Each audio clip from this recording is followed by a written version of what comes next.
دوران طواف خانہ کعبہ میں 100 سالہ ناگن پہنچ گئی۔ پھر دیکھو کیا معجزہ ہوا۔ بسم اللہ الرحمن الرحیم۔ السلام علیکم پیارے دوستو، خانہ کعبہ میں دوران طواف 100 سالہ ناگن سامنے آ گئی۔ دیکھیں پھر کیا معجزہ پیش آیا۔ کیا 100 سالہ ناگن انسان کا روپ دھار سکتی ہے؟ اور یہ واقعہ ہے کیا؟ یہ جاننے کے لیے ویڈیو کو آخر تک ضرور دیکھیے گا۔ ویڈیو کو لائک اور چینل کو سبسکرائب کرنا ہرگز نہ بھولیں۔ تو آئیے چل کر موضوع کا باقاعدہ آغاز کرتے ہیں۔ پیارے دوستو، طواف ایک اسلامی اصطلاح ہے۔ مسلمان حج اور عمرہ ادا کرنے کے دوران کعبہ کے گرد جو 7 چکر لگاتے ہیں، اس عمل کو طواف کہتے ہیں، جبکہ کعبہ کے گرد جگہ جہاں طواف کیا جاتا ہے اسے مطاف کہا جاتا ہے۔ لغوی طور پر طواف کے معنی گھومنا اور چکر لگانا ہے۔ اسلامی اصطلاح میں طواف مخصوص طریقے سے کعبہ کے 7 چکر لگانے اور دعا کرنے کو کہتے ہیں۔ طواف کے لیے بھی نماز کی طرح بدن اور لباس کا پاک ہونا ضروری ہے۔ پیارے دوستو، یہ واقعہ ایک 65 سالہ پاکستانی نے سوشل میڈیا پر شیئر کیا، جس نے 30 سال تک حرمین شریفین میں صفائی کا کام کیا۔ سعودی خبر اذاں ادارے SPA نے 65 سالہ پاکستانی سفارتکار جمشید خان کا انٹرویو کیا۔ انٹرویو میں جمشید خان نے اپنی 30 سالہ پوری وزنی یادوں سے متعلق سوال کے جواب میں کہا کہ اللہ کا شکر ہے کہ میں 30 برس سے حرمین شریفین میں صفائی پر مامور۔ میری ڈیوٹی کبھی خارجی صحنوں کی صفائی کی ہوتی ہے، کبھی صفا و مروہ کی صفائی کا کام دے دیا جاتا ہے اور باقی صفائی کا کام بھی دے دیا جاتا ہے۔ کبھی مسجد الحرام کے اندرونی صحنوں کی صفائی کی ذمہ داری مل جاتی ہے۔ یہاں میں حج و عمرہ اور زیارت پر آنے والے بھائیوں کی روحانی کیفیت دیکھ کر جھوم اٹھا۔ یہاں آنے والے بڑی تڑپ کے ساتھ دعائیں کرتے ہیں۔ جو لوگ پہلی دفعہ خانہ کعبہ کو اپنے سامنے دیکھتے ہیں، ان کی کیفیت دیکھنے سے تعلق رکھتی ہے۔ ایسا لگتا ہے کہ یہ لوگ نہ جانے کب سے زیارت کے خواب دیکھ رہے تھے۔ خانہ کعبہ کو اپنے سامنے پا کر گریہ وزاری کے ساتھ ساتھ کچھ اس انداز سے دعائیں مانگتے ہیں کہ دیکھنے والے کو لگتا ہے کہ رحمان و رحیم ان کی دعا ضرور قبول کر لی ہوگی۔ اس پاکستانی شخص نے بتایا کہ 30 برس کے دوران مسجد الحرام کی صفائی کے نظام میں بڑی تبدیلیاں ہوئیں۔ ہر سال صفائی کے انداز بدل جاتے، جدید ترین مشینوں سے صفائی کا کام لیا جانے لگا۔ پاکستانی صفائی کارکنوں سے ناقابل فراموش واقعے کی پابند دریافت کیا گیا تو انہوں نے کہا کہ میں وہ لمحہ کبھی بھی نہیں بھول پاتا۔ سالوں پہلے کی بات ہے کہ رات کا آخری پہر ہوگا۔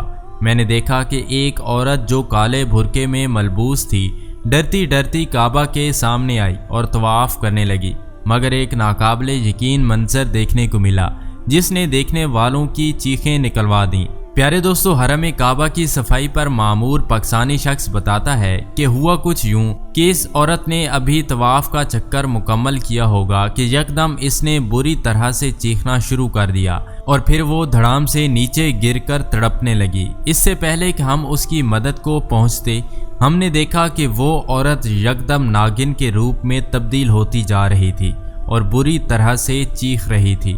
اسے دیکھ کر ہماری بھی چیخیں نکل گئیں کہ یا خدا، یہ کیا معاملہ ہے۔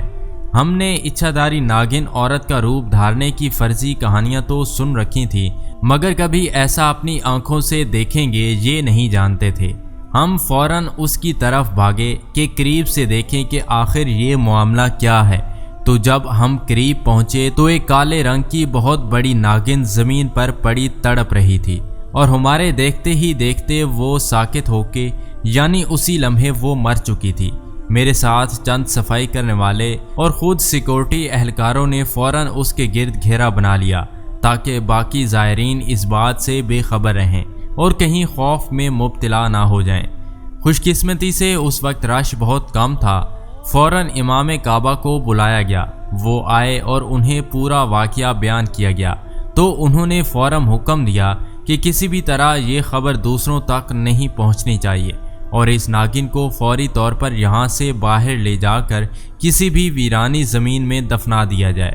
سو ایسا ہی کیا گیا، مگر جب ہم اس ناگن کو زمین میں دفنانے لگے تو وہ ایک دم سے غائب ہو گئی۔ بعد ازاں امام کعبہ نے ہمیں بتایا کہ اصل میں وہ ناگن کے روپ میں کافر جن تھا جو غلط ارادے سے پہلے یہاں آیا تھا، اسی لیے اس کی پکڑ طواف سے قبل ہی ہو گئی اور اس کو اپنی اصلی حالت میں مار دیا گیا۔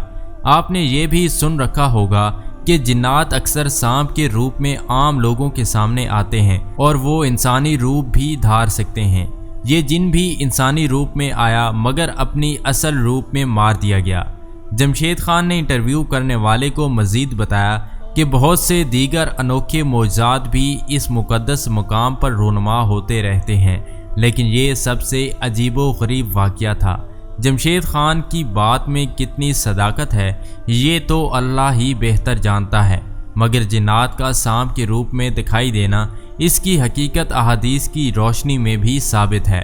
پیارے دوستو، یہاں ایک سوال رونما ہوتا ہے، کیا جنات کا انسانوں کے پاس آنا ثابت ہے؟ تو اس کا جواب کچھ یوں قرآن و حدیث کی روشنی میں۔ جنات کی تعریف کا خلاصہ یہ ہے کہ یہ ایک ناری مخلوق ہیں جو مختلف شکلیں اختیار کرتی ہیں۔ جنات کی کوئی ایک شکل مخصوص و متعین نہیں ہے۔ انسانوں کی طرح جنات بھی احکام کے مکلف ہیں، بعض مومن اور نیک ہیں، بعض کافر اور نافرمان ہیں۔ ان میں جو سرکش ہیں وہ شیطان کے معاون و مددگار ہیں اور انسانوں کو گمراہ کرنے میں ابلیس کا ساتھ دیتے ہیں۔ ہمارے لیے اتنا ہی ضروری ہے کہ ان کے وجود کا اعتقاد رکھیں۔ اس سے زیادہ تفصیلات اور گہرائی میں جانے کی نہ ہمیں ضرورت ہے اور نہ ہی ہم اس کے مکلف ہیں۔ یہ کوئی ایمانیات کا مسئلہ نہیں جس پر ایمان رکھنا ضروری ہے۔ باقی جنات کا انسانوں کے پاس آنا کئی مخصوص آیات و احادیث سے ثابت ہے، اور واقعہ یہ ہے کہ ہر زمانے میں جنات کے انسانوں کو پریشان کرنے کے واقعات اتنے کثرت سے ہوتے ہیں کہ ان کا انکار مشکل ہے۔ جنات کو اللہ رب العزت نے انسانی آزمائش کے لیے یہ قدرت دے رکھی ہے کہ وہ مختلف تصرف کر کے انسانی زندگی پر اثر انداز ہو سکتے ہیں، جس کا قرآن و حدیث سے واضح ثبوت بھی ملتا ہے۔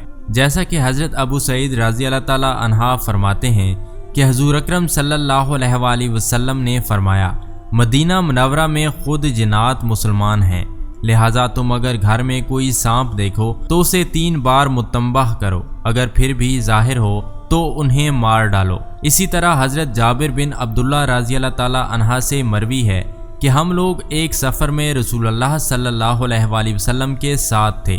آپ صلی اللہ علیہ وآلہ وسلم ایک کھجور کے درخت کے نیچے تشریف فرما تھے کہ بالکل ہی اچانک ایک بہت بڑے کالے رنگ کے سانپ نے آپ کی طرف رخ کیا۔ لوگوں نے اس کو مار ڈالنے کا ارادہ کیا، لیکن آپ صلی اللہ علیہ وآلہ وسلم نے فرمایا کہ اس کو میرے پاس آنے دو۔ جب یہ آپ صلی اللہ علیہ وآلہ وسلم کے پاس پہنچا تو اپنا سر آپ صلی اللہ علیہ وآلہ وسلم کے کانوں کے پاس کر دیا، پھر آپ نے سانپ کے منہ کے قریب اپنا منہ کر کے چپکے کچھ ارشاد فرمایا۔ اس کے بعد اسی جگہ وہ سانپ اچانک سے غائب ہو گیا کہ گویا زمین اس کو نگل گئی ہو۔ حضرت جابر رضی اللہ تعالیٰ عنہ کہتے ہیں کہ ہم لوگوں نے عرض کیا کہ یا رسول اللہ صلی اللہ علیہ وآلہ وسلم، آپ نے سانپ کو اپنے کانوں تک پہنچنے دیا۔ یہ منظر دیکھ کر ہم لوگ ڈرے کہ کہیں یہ سانپ آپ صلی اللہ علیہ وآلہ وسلم کو کاٹ نہ لے۔ اس پر آپ صلی اللہ علیہ وآلہ وسلم نے فرمایا کہ یہ سانپ نہیں تھا، بلکہ جنوں کی جماعت کا بھیجا ہوا ایک جن تھا۔ فلاں صورت میں سے کچھ آیتیں یہ بھول گیا تھا۔ ان آیتوں کو دریافت کرنے کے لیے جنہوں نے اس کو میرے پاس بھیجا تھا، میں نے اس کو وہ 3 آیتیں بتا دی اور وہ ان کو یاد کرتا ہوا چلا گیا۔ پیارے دوستو، اس سے واضح ہوتا ہے کہ بعض اوقات جنات نے سانپوں کا روپ دھار رکھا ہوتا ہے، یا وہ جنات کی ایسی قسم سے ہوتے ہیں جو سانپوں کی شکل میں ہی زندگی گزارتے ہیں۔ یہی وجہ ہے کہ اکثر و بیشتر سانپ دراصل جنات ہوتے ہیں، اور یہ بات تاریخ اور تفسیر کی کتابوں میں بڑی وضاحت سے ملتی ہیں۔ صحیح مسلم میں حدیث شریف ہے کہ مدینہ منورہ میں جو جنات ہیں وہ مسلمان ہو گئے ہیں۔ جب تم ان میں سے کسی کو سانپ کی شکل میں دیکھو تو اس کو 3 دن تک ڈراؤ، خبردار کرو۔ اس مدت کے بعد اگر وہ پھر ظاہر ہو تو اس کو مار ڈالو، کیونکہ اگر وہ مسلمان جن ہوتا تو باہر چلا جاتا۔ وہ شیطان اس کو قتل کر دو، اور وہ سانپ جس کے سر پر 2 نقطے ہوں، گھروں میں یا جنگلات میں جہاں ان کو دیکھا جائے قتل کر لیا جائے۔ جی تو دوستو، یہ تھی آج کی ویڈیو کیسی لگی کمنٹس کر کے ہمیں ضرور آگاہ کیجیے گا، اور مزید ایسی ویڈیوز کے لیے ہمارے چینل کو ضرور سبسکرائب کر دیں اور ویڈیوز کو لائک اور شیئر ضرور کر دیں۔ ملتے ہیں ایک نئی ویڈیو کے ساتھ، اگلی ویڈیو تک کے لیے اللہ نگہبان۔